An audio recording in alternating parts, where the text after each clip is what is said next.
वालेकुम नाजरीन, मैं हूं आपकी होस्ट अनीशा और आप देख रहे हैं पाक कलर्स और हमारा शो समय समाज।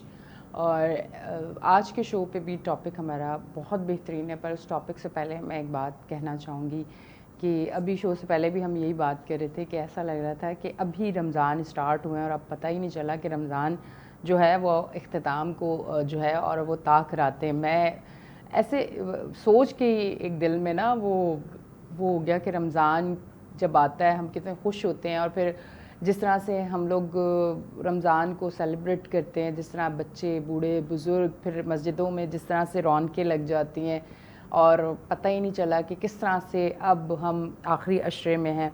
तो वो एक सोच के ना दिल जैसे परेशान सा हो जाता है कि अब रमज़ान अगले साल आएंगे और अगले साल पता नहीं ज़िंदगी हो ना हो और हम रमज़ान में हों या ना हों।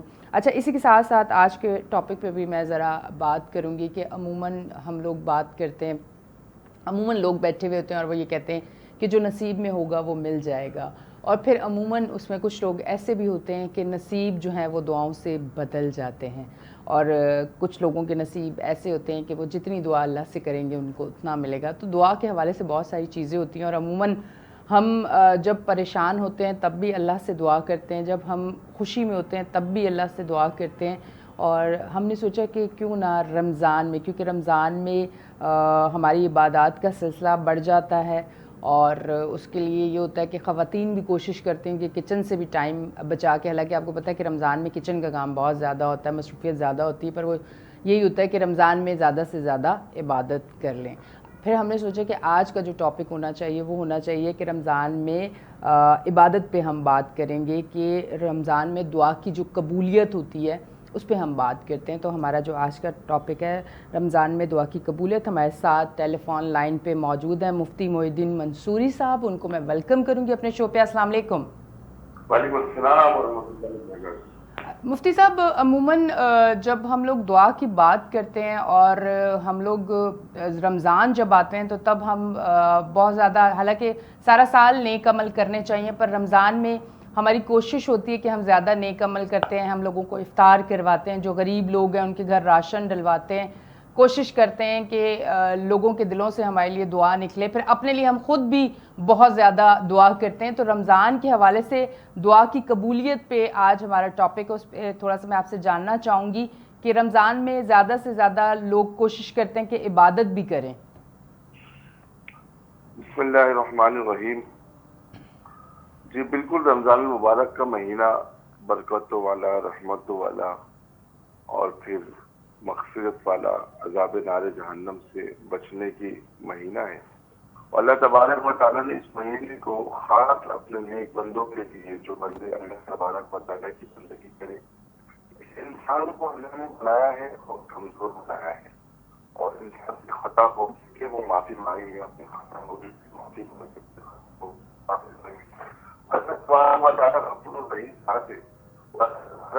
हर घड़ी अपने बंदों को माफ करवाते हैं और मखसूस लगे अपने बंदों को माफ करेगा कि किसी न किसी बहाने से हो और उसको माफ कर दो। बस एक चीज दुआ की हमेशा रमजान मुबारक हो या ना हो, एक चीज का हमेशा ख्याल रखा जाए कि अस्तईनु बिस्सब्र वस्सलाह, जब भी दुआ मांगो अल्लाह से मांगो नमाज के जरिए से, सब्र के जरिए से। दुआ के अंदर जल्दबाजी नहीं होनी चाहिए।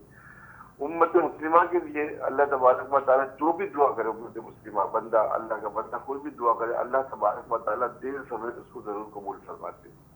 हदीस मुबारका में कि कोई बंदा कोई नेक दुआ करे, अच्छी दुआ करे, अगर वो वक्त फौरी तौर पर कबूल हो जाए तो अल्लाह की मर्जी, अगर फौरी तौर पर कबूल ना भी हो तो अल्लाह तबारक व तआला उस दुआ के बदले मजीद नेकी अता फरमाते हैं।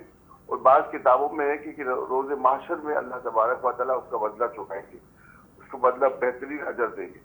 इसके अलावा रमजान मुबारक की बात है कि रमजान मुबारक की हर एक घड़ी कबूलियत की घड़ी है, हर एक घड़ी।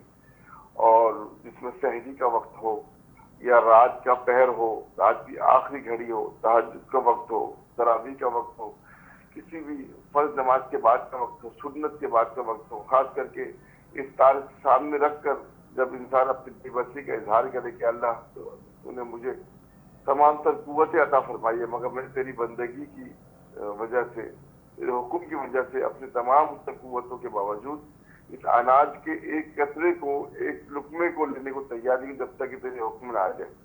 तो इस पर अल्लाह तबारक व तआला खुश होते हैं कि देखो मेरा बंदा किस कदर मेरी बंदगी कर रहा है और किस कदर किस तरीके से मेरी जो है मेरी मेरी हुक्मों को पूरा कर रहा है।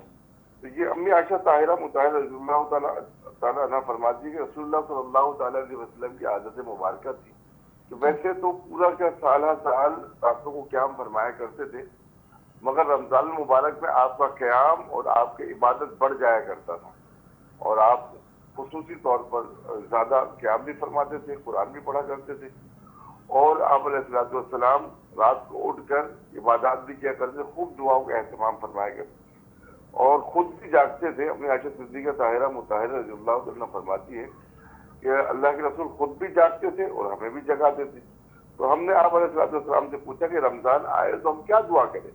तो अल्लाह के रसूल ने जहाँ बहुत सारी दुआओं का फरमाया तो वहीं पर अल्लाह तबारक व तआला के महबूब सरकार दो आलम सरवर कौनैन शाफी महशर साकी कौसर रहमतुल आलमीन मोहम्मद मुज्तबा अहमद किबरिया सल्लल्लाहु तआला अलैहि वसल्लम ने अम्मी आयशा ताहिरा मुताहिरा रज़ियल्लाहु तआला अन्हा को फरमाया कि आप अक्सर और बेशतर ताक रातों में और रमजान की रातों में ये दुआ किया करें, अल्लाहुम्मा इन्नी अफ़वन तुहिब्बुल अफ़्व फ़अफ़ु अन्नी। ए अल्लाह, तू माफ करने वाला है, माफी को पसंद करता है, बस मुझे भी माफ फरमा दे। तो इसमें एक बात तो ये मिलती है कि हम एक दूसरे को दरगुजर करें, एक दूसरे को माफ करें, क्योंकि अल्लाह तबारक व तआला माफ करने वालों को पसंद फरमाते हैं। इसके अलावा रमजान मुबारक की एक तो हर घड़ी ही मतलब मांगने की है। एक शायर का बड़ा खूबसूरत शेर है कि हर घड़ी देने को तू तैयार है, जो ना मांगे उससे तू बेजार है, मांगने को तू हमें बतला दिया, मांगने का ढंग भी तो बतला दिया। अच्छा, इन सब वक्तों के साथ एक वक्त कई एक खूबसूरत लम्हे ऐसे हैं कि जिस वक्त अल्लाह तबारक व तआला जरूर दुआ कबूल फरमाते हैं। बेशक। और उन लम्हों में एक तो ताक रात हो गई कि पता नहीं कौन सी ताक रात में शब कदर के लम्हा हो और अल्लाह तबारक व तआला की रहमत जोश में हो, अल्लाह तबारक व तआला अपने बंदे की मग़फ़िरत फरमा दे, उसकी तमाम दिली मुरादों को पूरी फरमा दे, तमाम दुआओं को कबूल फरमा दे। इसी के साथ एक है लैलतुल जायज़ा, यानी चांद रात की रात हो गई, ईद उल फितर की, ईद उल अज़हा की जो रात है, उस रात को अगर कोई क़याम फरमाता है, क़याम करता है, तो अल्लाह तबारक व तआला उसकी तमाम दुआओं को भी कबूल फरमाते। और हदीस मुबारक में है कि जिस दिन सारे दिल मुर्दे हो जाएंगे, उस दिन ये बंदा जो लैलतुल जायज़ा में क़याम किए करे, वो अल्लाह तबारक व तआला से मांगे तो उस दिन उसका दिल रोशन होगा। तो अल्लाह तबारक व तआला से हमेशा एक तो दुआ के लिए मैं तो सबको कहता हूँ जी, और सुन्नत भी यही है कि हर घड़ी दुआ करनी चाहिए, हर लम्हे को दुआ करनी चाहिए। अच्छा मुफ्ती साहब, जी जी जी, मुफ्ती साहब माजरत के साथ, जी जी, कोई भी एक लम्हा हो, मतलब इंसान जब नेक काम करे या कहीं पे नेक काम होता हुआ देखे तो फौरन दुआएं करे। कोई परेशानी आए या परेशानी आता हुआ देखे, फौरन दुआ की तरफ मुतवज्जो। दुआ मुख्फुल इबादत, दुआ जो है इबादत की मकसद है और दुआओं के जरिए से बड़े मसाइल टल जाया करता है। हम सुस्त लोग हैं कि हम दुआ नहीं करते, जबकि अल्लाह तबारक व तआला सबसे ज्यादा जो पसंद करते हैं बंदे के अमाल को, उसमें से ये कि बंदा गिड़गिड़ाए, बंदा अल्लाह तबारक व तआला के सामने रोए, बंदा अल्लाह तबारक व तआला की वहदानियत के इकरार करे, अपनी कमजोरी के इकरार करे और फिर अल्लाह तबारक व तआला से गाए बगाए मांगे। जब कोई बंदा अपनी बेबसी का इजहार करता है अपने रब के सामने और उसके पास सब कुछ होते हुए भी वो अल्लाह तबारक व तआला के सामने इस बात का ऐलान करे कि अल्लाह मैं बिल्कुल कमजोर हूँ, मेरी कोई हैसियत नहीं, मैं बेकार हूँ, तू आला है, तू अजमत वाला है, तू रहमत वाला है, यार मेरी जात पर रहम फरमा, मुझे आला औलाद पर रहम फरमा। तो ये अंदाज बंदे की जो है अल्लाह को बहुत पसंद है। अच्छा मुफ्ती साहब, अमूमन हमें भी लोग कह देते हैं और हम भी एक ये चीज़ देखते हैं सामने कि अमूमन लोग कहते हैं कि दुआओं में याद रखिएगा। अब रमज़ान है तो रमज़ान में एक दूसरे को ये एक सिलसिला है कि दुआओं में याद रखिएगा। अब मुझे बताएं कि अमूमन हमने जो लोगों से बात सुनी है कि आप जब दुआ के लिए हाथ उठाते हैं और आप सबसे पहले लोगों की तकलीफ़ों को याद करके उनके लिए दुआ करते हैं, तो इसका अब अपने ऊपर क्या असर पड़ता है कि जब आप सबके लिए पहले दुआ मांगते हैं और लास्ट में जाके आप अपने लिए दुआ मांगते हैं? जी जी बिल्कुल। अगर कोई बंदा खुदा अल्लाह तबारक व ताला की मखलूक के लिए दुआ मांगे, कोई बंदा खुदा अल्लाह तबारक व ताला की बंदों के लिए दुआ मांगे, परेशान हाल लोगों के लिए दुआ मांगे, तो अल्लाह तबारक व ताला उस बंदे के मसले को हल फरमाते हैं। साथ में जो बंदा दुआ कर रहा हो, अल्लाह तबारक व ताला उसकी भी तमाम मुरादों को पूरी फरमाते हैं। कि देखो, और अल्लाह तबारक व ताला अपने फरिश्तों को फरमाते हैं कि देखो मेरा बंदा खुद कमजोर है, खुद नहीं है, खुद के पास कुछ भी नहीं है, बावजूद इसके मेरे दूसरे बंदे के लिए दुआ मांग रहा है, जबकि इसके साथ कोई दूसरा रिश्ता नहीं है सिवाय कलमे की। एक बुजुर्ग थे हिंदुस्तान में, वो बुजुर्ग, दो बुजुर्ग थे आपस में, और दोनों बुजुर्ग बड़े ही आपस में बहुत मोहब्बत का रिश्ता था। तो एक बुजुर्ग थोड़े परेशान थे, उन्होंने दूसरे बुजुर्ग को कहा कि मैं कुछ परेशान हूँ, मेरे लिए दुआ करना। और फिर कहते किताबों में, हमने किताबों में पढ़ा है कि फिर वो पाकिस्तान की पार्टीशन हो गई और दोनों अलग हो गए, और जाके 15-20 साल के बाद उनके किसी मुरीद से, वो बुजुर्ग के किसी मुरीद से उस बुजुर्ग के हरम शरीफ में मुलाकात हो गई। तो जब अलग चले हुए, कहा कि मैं फला बुजुर्ग का जो आपके दोस्त थे, मैं उनका मुरीद हूँ। तो उन्होंने, जो बुजुर्ग थे पाकिस्तान में, उन्होंने कहा कि उनका कोई परेशानी था और मैं उस परेशानी के लिए गुज़िश्ता 20-25 साल से मुसलसल हर नमाजों में दुआ करता हूँ, अल्लाह तबारक व तआला ने उस मसले को हल फरमाया कि नहीं फरमाया। तो उन्होंने, वो कितनी बड़ी बात है कि देखिए, मुसलमान के लिए 20-25 साल तक किसी के लिए दुआ करना, ये कितनी मोहब्बत वाली बात है। तो देखिए, दुआ जब हम खुद के लिए भी मांगे, घर वालों के लिए भी मांगे, और जब गैर के लिए मांगे, जैसे कि हमारे फलस्तीन में मुसलमान भाई बहनें इस वक्त जो है परेशानी में, अजियत में, तो हमारा इखलाकी फरीजा है कि हम कुछ नहीं कर सकते, कम से कम अपनी पुरखुलूस दुआओं में हम अपनी नदामत के आंसू बहाकर अल्लाह तबारक व तआला के सामने शुक्र करके कि अल्लाह तूने हमें महफूज रखा, हमारे भाइयों को भी महफूज कर दे। जब हम उनके लिए अच्छे जज्बात रखेंगे तो अल्लाह तबारक व तआला उस किस्म की परेशानी से हम सबको महफूज करवा देंगे। बेशक। अच्छा मुफ्ती साहब, अमूमन हम लोग जब अपनी ज़िंदगी के मसाइल से परेशान होते हैं, और अब रमज़ान है माशाल्लाह, रमज़ान में तो जिस तरह से दस्तरखान सजे हुए होते हैं, ये आम दिनों में नहीं होते जो बरकतें रमज़ान की हैं।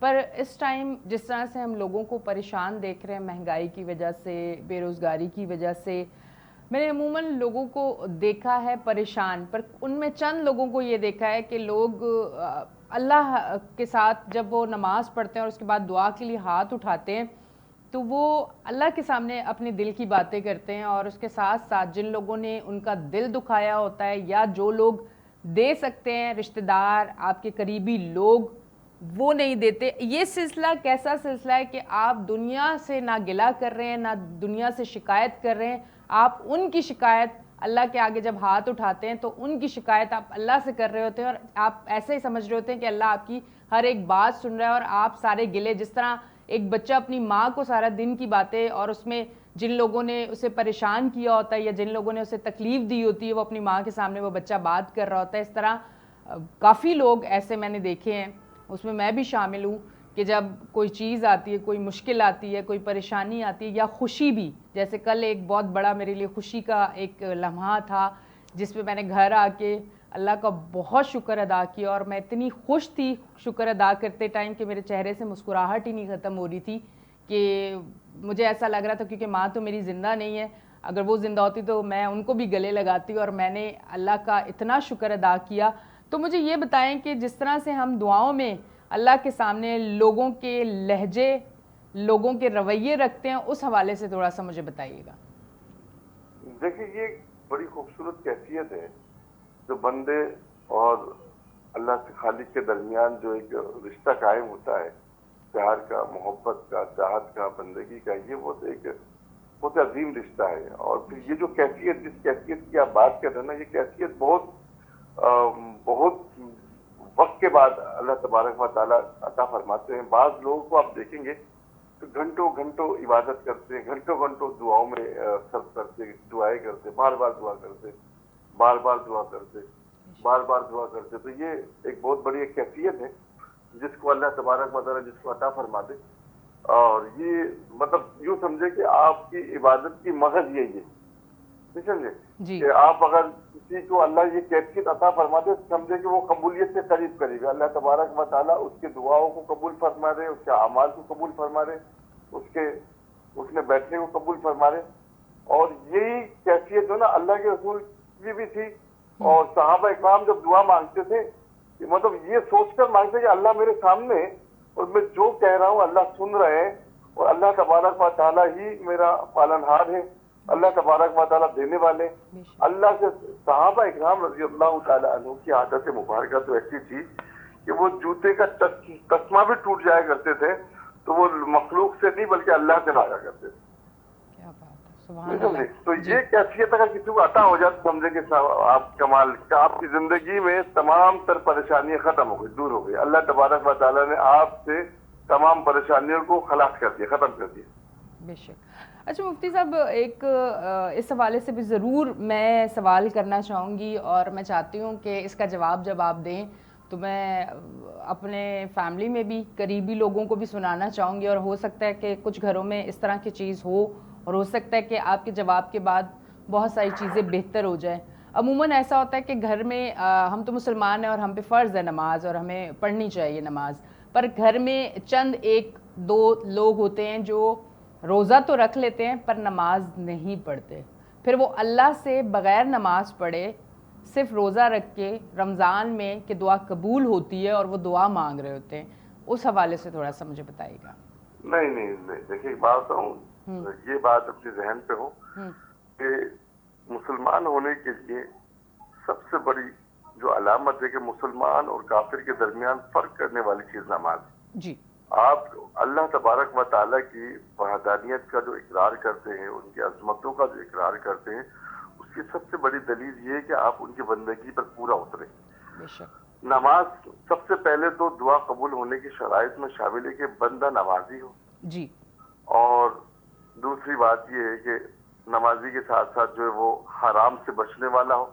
जिसके पेट में हराम का लुकमा होगा वो कभी भी उसकी दुआ कबूल नहीं होगी। अहादीस मुबारक में है कि एक शख्स हज के लिए रवाना होता है और बहुत मुशक्क़तों के बाद, तकलीफों के बाद वो हज में पहुंचता है और पहुंचने के बाद उसके पुरगंदा बाल हो, थकावट के आसार उस पर नुमाया हो और वो तवाफ करे, अल्लाह तबारक व तआला उसके तवाफ को कबूल नहीं फरमाते। वजह क्या है कि उसके पेट के अंदर हराम का माल है। तो सबसे पहले तो ये है कि नमाज शर्त है, नमाज रुकन अव्वल है। इमाम सीरीन रहमतुल्लाह अलैह फरमाते हैं कि अगर रोज़े महशर में अल्लाह तबारक व तआला मुझे ये मौका दे कि यार जन्नत में दाखिल हो जाओ, ये नमाज पढ़ लो, तो मैं 2 रकात नमाज को पढ़ने को ज्यादा अहमियत दूंगा। नमाज के हवाले से अल्लाह के रसूल ने फरमाया कि नमाज मेरी आंखों की ठंडक है। देखिए नमाज, एक बंदा मुसलमान होने की पहचान नहीं कि नमाज नहीं हो। पहले जी। जब आप अल्लाह तबारक व तआला की बंदगी का इकरार ही नहीं करते फिर उससे तवक्को क्या रख रहे आप? जी बेशक। नहीं समझे? तो नमाज मैं सब मुसलमानों को कहूंगा कि देखिए हम मुसलमान हैं और मुसलमान होने की हैसियत से सबसे पहला काम ये कि हम नमाज पढ़े और दुआ कबूल होती ही नमाज के बाद है। जब आप नमाज पढ़ ले मुसल्ले पे, जरूरी नहीं कि रमजान हो, रमजान में तो अल्लाह एक बेनिफिट है, रमजान तो एक हमारे तरफ अल्लाह की तरफ से एक इनाम है बंदों के लिए, मगर एक मुसलमान को जो 12 महीने जो अल्लाह तबारक व तआला से कनेक्शन का जो एक खूबसूरत लम्हा है, जैसे हज़रत अली करमुल्लाह वजहू फरमाते हैं कि जब मेरी इतनी ख्वाहिश होती है कि मैं अल्लाह तबारक व तआला से मुलाकात करूं, मैं नमाज पढ़ता हूं, और जब मेरी ख्वाहिश होती है कि मैं अल्लाह तबारक व तआला से गुफ्तगू करूं तो कुरान पढ़ता हूं। और ये कुरान और नमाज ये तो मुसलमानों के साथ लाजिम व मजलूम है। अहादीस मुबारका में यहाँ तक है कि अगर कोई शख्स नमाज पढ़े यानी कुरान मजीद पढ़े और वो कोई दुआ ना करे, अल्लाह तबारक व तआला कुरान की बरकत से उसकी तमाम हाजत को पूरा फरमा, उसके दिल में जो दुआ है उसको पूरा फरमा देंगे। मगर कहीं पे ये नहीं है कि कोई नमाज ना पढ़े और दुआएं करे तो उसकी तमाम जरूरत पूरी नहीं है, ऐसा नहीं है। नमाज तो लाजमी है, नमाज आप पढ़ेंगे तो आगे के मनाजिल आसान होंगे, आगे के जो मकासद है वो पूरे करने के लिए ये शर्त अव्वल है नमाज। उसके बाद फिर दूसरी बात ये है कि इसी के साथ में एक बात आपको भी बताऊं, नमाज एक तरफ नमाज है, दूसरी तरफ हुस्न इखलाक जी, कि आपके इखलाक अच्छे हो जी, बिल्कुल आपसे किसी बशर को तकलीफ ना हो, चाहे वो घर के लोग हो, वालिदैन को तकलीफ ना पहुंचाए, कोई बहन भाइयों को कोई तकलीफ ना पहुंचाए, बुजुर्गों को तकलीफ ना पहुंचाए। देखिए जब आप मखलूक पर रहम करेंगे तो अल्लाह तबारक व तआला आप पे रहम फरमाएगा। ठीक है, एक बात। दूसरी बात, एक बात हमेशा याद रखिएगा कि बाज लोग नमाज नहीं पढ़ते और दुनिया की सारी चैरिटी करते, बहुत अच्छा काम करते। देखिए एक बात बताऊं कि उन चैरिटी का बदला अल्लाह तबारक व तआला उनको दुनिया में दे देंगे बेशक। मगर नमाज का बदला कहाँ से आप पूरा करेंगे? जी तो नमाज अगर आप चाहते हैं कि आप एक अच्छा मुसलमान हो और अल्लाह तबारक व तआला आपके तमाम अमाल को बहुत खूबी कबूल फरमाए, शर्त कबूली अता फरमाए, सनद कबूली अता फरमाए, तो सबसे पहले अल्लाह की बंदगी पर पूरा उतरे, फिर अल्लाह तबारक व तआला से जो लोग लगाएंगे, जो उम्मीदें बांधेंगे, अल्लाह तबारक व तआला सबको पूरा फरमाएंगे इंशाअल्लाह। अच्छा मुफ्ती साहब, लास्ट में एक सवाल आपसे करना चाहूँगी दुआ की कबूलियत से आगे जाके। बस ये 2 सवाल इसलिए मैंने कर लिए कि हो सकता है कि बाज़ दफ़ा आप ऐसे अगर किसी को समझाते हैं तो समझ नहीं आता, और बाज़ दफ़ा आपकी आंखों के आगे से, क्योंकि सोशल मीडिया का दौर है, जब कोई प्रोग्राम गुजरता है और कोई बात या कोई अल्फाज ऐसे होते हैं कि आपके दिल को छू जाते हैं, तो कोशिश यही है कि जिन लोगों को अगर ऐसे समझ नहीं आई तो वो आज इस टॉपिक से समझ आ जाए कि नमाज आपने पढ़नी अगर आप मुसलमान हैं। अच्छा, इसके साथ साथ मुफ्ती साहब मैं ये ज़रूर पूछना चाहूँगी कि अगर एक शौहर या घर का कोई मर्द या बच्चे नमाज नहीं पढ़ते तो माँ उसे बच्चों को किस तरह से कह सकती है नमाज का, और कितनी बार कह सकती है? और अगर शौहर है या बाप है या भाई है, थोड़ा सा इस हवाले से ज़रूर मुझे लास्ट में बता दें, क्योंकि अमूमन ऐसा होता है कि घर में चंद लोग जो हैं वो पाबंद नहीं होते नमाज के, और अगर ख़वातीन पाबंद होती हैं तो उनकी कोशिश होती है कि घर में सब नमाज़ पढ़ें, पर बार बार कहने से या कहने के तरीके से घर में फसादात भी बन जाते हैं कि आपको ज़्यादा पता है। इस तरह की काफ़ी चीज़ें जो सामने आई हैं, तो मैंने सोचा कि आज मैं आपसे पूछ लूं ताकि उन ख़वातीन तक ये मैसेज पहुंच जाए। देखिए मेरी बहन, मसला ये है इसमें कि अगर बच्चे हैं और बच्चे कंट्रोल में है, मतलब जिन बच्चों को मतलब आपका चलता है, जैसे कि अमूमन 11, 12, 15 साल के बच्चों तक जो ना वालिदैन का चलता है, बच्चे सुनते भी हैं जी। तो उनको पे तो पहली मोहब्बत शफकत के साथ पेश आया जाए कि बेटे नमाज पढ़ो, और शफकत बहुत बड़ी चीज है, बड़ी नेमत है।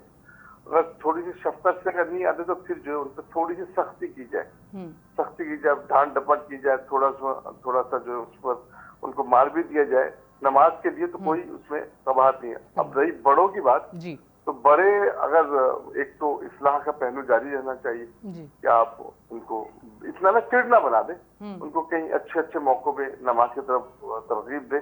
और इसके लिए जो बेहतरीन तरीका है, मैं जो समझता हूँ कि इनके किसी अच्छे दोस्तों के वालिदैन से बाज़ दफा होता ही है कि वालिदैन से, बहनों से, भाइयों से जरा वो इतनी उल्फत नहीं होती बच्चों की, जब जवानी के पहली सीढ़ी हो, कदम हो, या तो इस मौके पे जो ना आप ढूंढे कि उनके करीबी कौन है, उन करीबी जो है ना उनमें से या किसी दीनदार को उनके करीब कर दे। आजकल हमारे तबलीगी जमात के भाई वगैरह है, इनको थोड़ा सा इशारा कर दे तो ये बेचारे जो ना आगे पीछे घूम के इकराम करके, चाय वाय पिला के, उनके साथ नशिस्त बर्खास्त करके जो है उनको फिर दीन की तरफ मुतवज्जे करते हैं। तो थोड़ी सी अगर हम इस तरफ तवज्जो करें, यकीन करें ना, ये कमाल जिंदगी है। अल्लाह आपको जज़ाए खैर दे, अल्लाह आपके इस जज्बे को कबूल फरमाए। आपने बड़ी ये खूबसूरत चीज की तरफ इशारा किया है।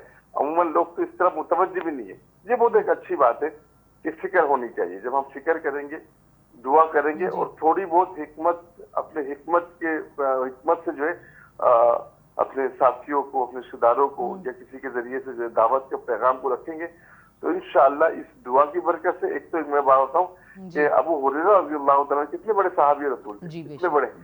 अबू कितने हदीसें आपने पढ़ी, अमूमन हदीसें जब आप पढ़ती हैं तो आप देखते हो कि अबू हुरैरा रज़ियल्लाहु ताला ने रवायत की, तो उनको बड़ी फिक्र थी कि या अब्दुल गफ्फारी उनको बड़ी फिक्र थी कि मेरी वालदा किसी तरीके से इस्लाम में नहीं थे। एक मरतबा आप अलैहिस्सलाम बैठे थे, तशरीफ फरमा थे, उन्होंने कहा कि रसूलुल्लाह मेरी वालदा के लिए दुआ करे कि वो इस्लाम कबूल कर ले। फिक्रमंद थे।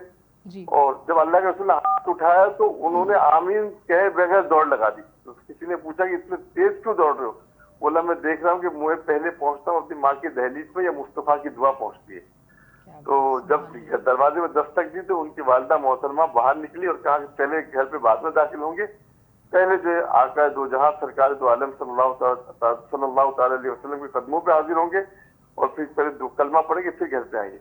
तो देखिए दुआ की एक असर, जब आप फिक्र करेंगे किसी के लिए और दुआ करेंगे तो अल्लाह तबारक व तआला इंशाअल्लाह आपकी दुआओं को रद्द नहीं करवाएंगे इंशाअल्लाह। बहुत बहुत शुक्रिया मुफ्ती साहब, आप टेलीफोन लाइन पे हमारे साथ मौजूद थे। प्रोग्राम का टाइम तो ख़त्म हो चुका है, पर बहुत सारे सवाल, क्योंकि जिस तरह से आप इन सवालों का जवाब जिस खूबसूरती से और जिस आसान अल्फाजों में दे रहे हैं, यकीन करें देखने वालों को भी बेहतरीन तरीके से समझ आया और मुझे भी बहुत अच्छे तरीके से समझ आया। और प्रोग्राम का मकसद ही यही होता है कि जो जवाब हो उनके अल्फाज इतने आसान होने चाहिए और इतने खूबसूरत होने चाहिए कि सुनने वाले के दिल पे जाके लगे। तो बहुत बहुत शुक्रिया, आप हमारे साथ टेलीफोन लाइन पे मौजूद थे। Thank you. अच्छा जी नाजरीन, आज आप देख रहे थे समझ समाज, दुआ के हवाले से हमारा टॉपिक था। और अच्छा, रमज़ान के हवाले से दुआ का ये कहते हैं कि कबूलियत के वक्त रमज़ान में आप 24 घंटे में, आप इफ्तार के टाइम, आप रोज़ा रख के, आप सहरी में, आप तहज्जुद में, किस टाइम भी दुआ मांगे आपकी दुआ कबूल होती है। आम दिनों में ऐसा नहीं है कि आम दिनों में आपकी दुआ कबूल नहीं होती, आपकी आम दिनों में भी दुआ कबूल होती है, पर आपने नमाज कायम करनी है, नमाज आपने पढ़नी है, क्योंकि हम मुसलमान हैं। अमूमन ये होता है कि कुछ मसरूफियात लोगों की इस तरह की होती है कि वो नमाज नहीं पढ़ पाते या टाइम पे नहीं पढ़ पाते। जैसे मेरा है एक जॉब का कि मैं आउटडोर होती हूँ ज़्यादातर, ऑफिस से बाहर मेरी जॉब का होता है ज़्यादा, तो मेरा वो टाइम नमाज का निकल जाता है। तो फिर मैंने इससे पहले भी मुफ्ती साहब थे उनसे भी बात की कि मैं दिन को नमाज टाइम पे नहीं पढ़ पाती, तो मुझे रात को या जब मैं रात को घर पहुंचती हूँ तो मैं कज़ा नमाज़ें पढ़ती हूँ। तो उस हवाले से मेरे दिल में बड़ी एक बात है कि मैं टाइम पे नहीं पढ़ पाती हूँ, मेरी मजबूरी है कि मैं सड़क पे होती हूँ, सड़क पे तो औरत नहीं खड़े होकर नमाज़ पढ़ सकती। तो उन्होंने उस हवाले से कहा कि ऐसी अगर कोई मजबूरी है तो आप कज़ा नमाज पढ़ सकते हैं। तो कहने का मकसद ये है कि इस्लाम में हमारे लिए बहुत सारी आसानियाँ हैं। अगर आप इस तरह को कोई सिलसिला होता है तो आसानी बहुत है, आप नमाज अदा कर सकते हैं। और दुआ की बात, तो दुआ हमेशा कोशिश करें कि सिर्फ अपने लिए नहीं, अपने आसपास के लोगों को देखें कि कौन लोग मुश्किल में है, किन लोगों को परेशानी है, कौन लोग तकलीफ़ में है, तो सबके लिए दुआ किया करें। कि और बात वही कि मुफ्ती साहब ने कहा, जब आप सबके लिए दुआ करते हैं तो अल्लाह ये देखता है कि इसको क्या चाहिए, फिर इसकी दुआएं सारी पूरी होती हैं। तो ये सिलसिला ज़रूर रखें और दुआओं का सिलसिला तो होना चाहिए, क्योंकि ये दुनिया ही हमारी तब चल रही है कि हमारी एक उम्मीद है। वो कहते हैं ना कि उम्मीद पे दुनिया कायम है, और उम्मीद इतनी पुख्ता होनी चाहिए कि वो चीज़ जो आप चाह रहे हो वो हो जाए। अपनी होस्ट एनिशा को दें इजाज़त, फिर मिलेंगे। अल्लाह हाफ़िज़।